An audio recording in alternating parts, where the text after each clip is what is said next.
आज हम पढ़ने वाले हैं इंजीनियरिंग ग्राफिक्स में टॉपिक है साइक्लोड के बारे में। इसमें जानेंगे साइक्लोड होता क्या है। A cycloid is a curve that is traced by a point on the circumference of a circle that is rolling along a straight line. Cycloid एक ऐसा कर्व होता है जब कोई सर्किल एक स्ट्रेट लाइन पर रोल करता है तो उसके एक पॉइंट से होते हुए उसको ट्रेस करके देखें तो उसी के द्वारा जो कर्व बनता है उस कर्व को हम साइक्लोड बोलते हैं। सो साइक्लोड की डेफिनेशन है a cycloid is a curve that is traced by a point on the circumference of a circle that is rolling along a straight line. इसके आधार पे एक क्वेश्चन है, a wheel of diameter 60 mm rolls on a straight horizontal road. Draw the locus of point P on the periphery of the wheel for one revolution of the wheel. If P is initially is on the road, also draw normal and tangent at any point of the curve. इस question में बोला गया है एक wheel है जिसका diameter 60 mm है, वो रोल हो रहा है एक हॉरिजॉन्टल रोड पर। इसका हमको कर्व बनाना है, साथ ही साथ इसमें नॉर्मल और टेंजेंट किसी भी पॉइंट से हमको इसमें शो करना है। तो सॉल्यूशन में सबसे पहले हमने गिवन लिखा है डायमीटर रोलिंग सर्किल या फिर व्हील का डायमीटर जो दिया हुआ है वो दिया है 60 mm के बराबर। ड्रॉ करना है, इसमें एक कर्व बनाना है, साथ ही साथ इसमें normal tangent at any point of the curve, किसी पॉइंट से हमको इसमें नॉर्मल और टेंजेंट लाइन भी ड्रॉ करना है। सबसे पहले हमने क्या किया, 60 mm डायमीटर या 30 mm का रेडियस लेकर के एक हमने सर्किल बनाया। उस सर्किल का हमने हॉरिजॉन्टल और वर्टिकल लाइन में डिवाइड किया है। इसमें हमने डायमीटर शो किया है d = 60 mm है। इसका एक सर्किल बनाया है जिसको हमने 4 भागों में बांटा हुआ है, इसलिए इसमें हमने एक हॉरिजॉन्टल लाइन और एक वर्टिकल लाइन इस तरीके से इसमें ड्रॉ करी हुई है। तो ये एक सर्किल बन गया जो रोलिंग सर्किल कहलाएगा। इस सर्किल के हमने 12 इक्वल पार्ट करे हैं। 12 इक्वल पार्ट करने का तरीका होता है कि जो इसका रेडियस होगा, रेडियस लेकर के इन चारों कॉर्नर पर रख करके इसको अगर हम डिवाइड करते हैं, जैसे हम इस पॉइंट से रख करके इसको और इसको डिवाइड करते हैं, अगर हम डिवाइडर को इससे पर पॉइंट रखेंगे तो यहाँ और यहाँ आर्क लगेगा, और अगर पॉइंट डिवाइडर को हम यहाँ रखते हैं तो इससे इससे यहाँ और यहाँ आर्क लगेगा, और अगर यहाँ पर डिवाइडर को रखते हैं इससे यहाँ और यहाँ आर्क लगेगा। इस टाइप से आर्क लगा करके हम इसमें पॉइंट शो कर देते हैं, जिन पॉइंट के नाम देते हैं हम 1 2 3 4 5 6 7 8 9 10 11 और 12। 12 जो रहेगा वो सबसे बॉटम वाला पॉइंट रहेगा। इसी पॉइंट को ट्रेस करके कर्व बनाना है। सो सबसे पहले हमको सर्कल बना करके इसके 12 इक्वल पार्ट करना, और 12 इक्वल पार्ट के सभी के इसमें हमने नाम शो किए हुए हैं। इसके बाद हमको लेंथ ऑफ स्केल लेना है L = πd के बराबर। जो डायमीटर ऑफ रोलिंग सर्कल दिया था तो L = πd, जो कि पाई इंटू डी की वैल्यू 60 है, तो इसको सॉल्व किया तो 188.49 mm आ गया। जो L की वैल्यू रहेगी वो रहेगी 188.49 mm। सो इसमें 12 वाले पॉइंट जो है, इस पॉइंट से स्केल को रख करके सीधी एक हॉरिजॉन्टल लाइन खींचना है जिसकी लेंथ लेना है हमको 188.49, और इसको हमने यहाँ शो भी किया हुआ है। यहाँ से यहाँ तक का जो डायमेंशन है, ये डायमेंशन जो है वो डायमेंशन है 188.49 mm, मतलब 18.8 सेंटीमीटर करीब लेना है ये लाइन, और इससे हम L = खींच सकते हैं। L = कितना, 188.49 mm के बराबर खींचना है।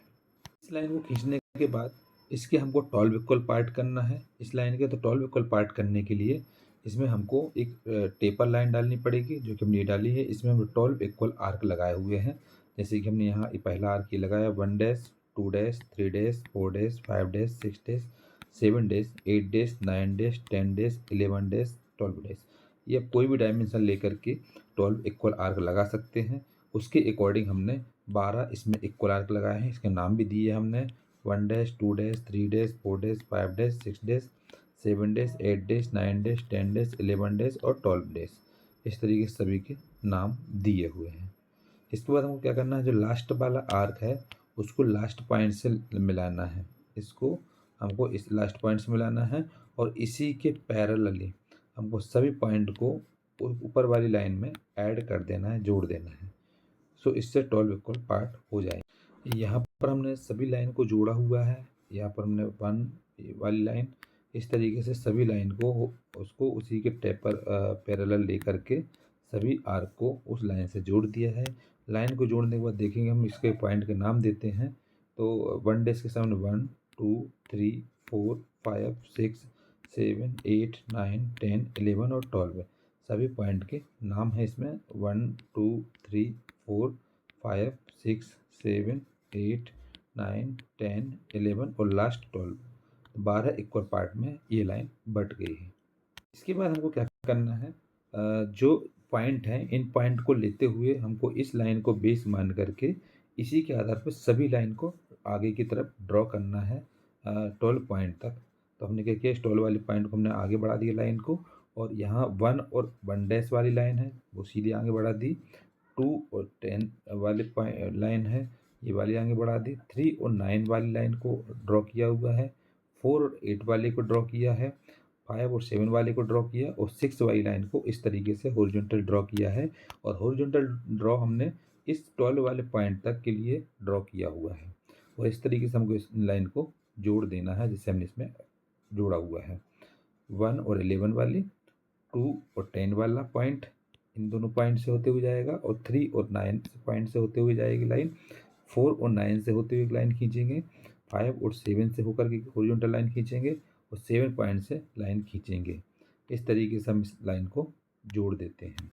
लाइन को जोड़ने के बाद हमको क्या करना है, जो भी हमने यहाँ पॉइंट बनाए थे स्केल के जो सबसे बॉटम वाली लाइन पर पॉइंट आए थे 1 से लेकर के 12 तक का, उसको हमको क्या करना है, जो सेंटर वाली लाइन है उसी के पैरेलल लेकर के सभी को इस सेंटर लाइन से जोड़ना है। 1 वाले को C1 से, 2 वाले को C2 से, 3 वाले को C3, 4 वाले को C4, फिर C5, C6, C7, C8, C9, C10, C11 और C12। इस तरीके से सभी को जोड़ करके सभी के इसमें सेंटर के नाम देना है। इनके सेंटर नाम ये हो जाएगा C पॉइंट, और बाकी हो जाएगा C1, C2, C3, C4, C5, C6, C7, C8, C9, C10, C11 और C12। इस तरीके से पॉइंट के नाम हो जाते हैं। इसके बाद हमको इसमें देखिए आर्क लगाना है। तो आर्क लगाने के लिए क्या करना पड़ेगा, जो भी सर्कल का रेडियस होता है, इस सर्कल का रेडियस होगा उतना डायमेंशन लेकर के हमको हर एक सेंटर पॉइंट पर लेकर के उसके हिसाब से लाइन लगाना, आर्क लगाना। जैसे हम C पॉइंट पर रखेंगे डिवाइडर को, और 1 वाली लाइन है जो उस पर हम ऐसा आर्क लगाएंगे। जब C2 डिवाइडर को रखेंगे तो 2 वाली लाइन पे आर्क लगाएंगे। C3 वाले पर सेंटर पर रखेंगे और 3 वाली पे आर्क लगाएंगे। 4 वाले पॉइंट पर रख करके 4 वाले पे आर्क लगाएंगे। 5 वाले पे रख करके 5 पे आर्क लगाएंगे। 6 पे रख करके 6 वाले पे आर्क लगाएंगे। 7 वाले पर लेकर के रिटर्न आएगा तो 7 पर। 8 वाले पे करेंगे तो 8 पर।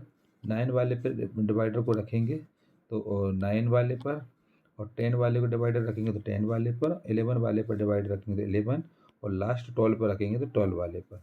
इसी तरीके के सभी लाइन पर आर्क लगाते हैं और इन पॉइंट के नाम देते हैं। सबसे पहले हमने पहला पॉइंट बनाया है, तो यहाँ पर हमने क्या किया, C1 पर हमने डिवाइडर को रखा, इसका हमने रेडियस लिया है सर्कल का, और 1 वाले पॉइंट पर हमने आर्क लगाया जिसका नाम हमने दे दिया P1 नाम दिया हुआ है इस वाले पॉइंट को। इसी तरीके से हमने सभी पॉइंट के नाम दिए हुए हैं। जैसे कि ये P पॉइंट हो जाएगा स्टार्टिंग का, फिर ये P1, P2, P3, P4, P5, P6, P7, P8, P9, P10, P11 और P12 सभी के नाम दिए हैं। P1, P2 और ये है P3, फिर ये है P4, P5, P6, P7, P8, P9, P10, P11 और लास्ट है P12। इस तरीके से हमने सभी के पॉइंट के नाम दिए हुए हैं और सभी पॉइंट के को हमने डार्क करके बनाया हुआ। अब इन पॉइंट को आपस में मिला देना है। हम इस पॉइंट को जोड़ेंगे तो इस पॉइंट को जोड़ने के बाद पता चलेगा इस तरीके का कर्व बनेगा। हम P पॉइंट से लेकर के लास्ट तक हम यहाँ पर जोड़ते जाएंगे और पॉइंट के नाम है P1, P2, यहाँ P3, यहाँ P4, यहाँ पर P5, यहाँ P6, यहाँ पर P7, यहाँ पर P8, यहाँ पर P9, यहाँ पर P10, यहाँ पर P11 और यहाँ पर P12। इस तरीके से हर एक पॉइंट के नाम लिए हुए हैं। यहाँ पर पी पॉइंट है, तो इस तरीके से सभी पॉइंट के नाम हैं और इन्हीं पॉइंट को हमने इसमें ऐड करके जोड़ा हुआ है, जो कि एक कर्व बनाया। इस कर्व को हम बोलेंगे साइक्लोड। ये कर्व बन जाता है साइक्लोड। अब इसमें हमको इसका नॉर्मल और टेंजेंट लाइन ड्रॉ करना है। इसकी हमको नॉर्मल और टेंजेंट लाइन ड्रॉ करने के लिए हमको कहीं भी एक पॉइंट कंसीडर करना है। जैसे हमने यहाँ पर पॉइंट कंसीडर किया हुआ है, इस पॉइंट को हम नाम देंगे एम पॉइंट। ये जो पॉइंट है ये एम पॉइंट है, एम पॉइंट नाम देते हैं। और इसके बाद इसका हमको जो जो भी सर्कल का रेडियस है, उस सर्कल का रेडियस लेकर के यहाँ से यहाँ तक जो रेडियस है वो रेडियस लेकर के हम यहाँ पर हम देखेंगे कि एम से लेकर के जो सेंटर लाइन है वहाँ पर इसमें आर्क लगाना है। ये आर्क लगाने के बाद इसको इसमें 7 पॉइंट तक जोड़ देना है, ऐड करना है। ऐड करके इसके बाद इसको हमको यहाँ जो पॉइंट आएगा इस पॉइंट से स्केल को सीधा रख करके एम पॉइंट से होते हुए एक लाइन ड्रॉ करना है। इस लाइन को हम नॉर्मल लाइन कहेंगे। नॉर्मल लाइन बनाने के लिए सबसे पहले नॉर्मल लाइन बनाने के लिए हमको कहीं भी एक यहाँ पर एक पॉइंट शो किया है। इस पॉइंट पर हम देखेंगे कि इसका जो सर्कल का रेडियस है, इस सर्कल के रेडियस को बराबर लेकर के हमको यहाँ से एक पॉइंट आर्क लगाना है। कहाँ पर? सेंटर लाइन पर, जो कि इसका एम पॉइंट नाम दिया है। और इसमें इसको यहाँ से यहाँ तक के लिए जोड़ा हुआ है और जो पॉइंट जॉइंट आया है इसी को ले जा करके ऐसे हमको स्केल से होते हुए एक लाइन खींच देना है। उसी लाइन को ही हम नॉर्मल लाइन कहते हैं, जो कि इसमें ड्रॉ की हुई है। इसके बाद हमको टेंजेंट लाइन खींचना है। जो भी ये पॉइंट हमने यहाँ लिया हुआ था, ये जो देख रहे हैं, इसका पॉइंट लेने के बाद यहाँ इसी पॉइंट से होते हुए एक हमको हॉरिजॉन्टल लाइन एक इस साइड ड्रॉ करना है और एक इस साइड ड्रॉ करना है।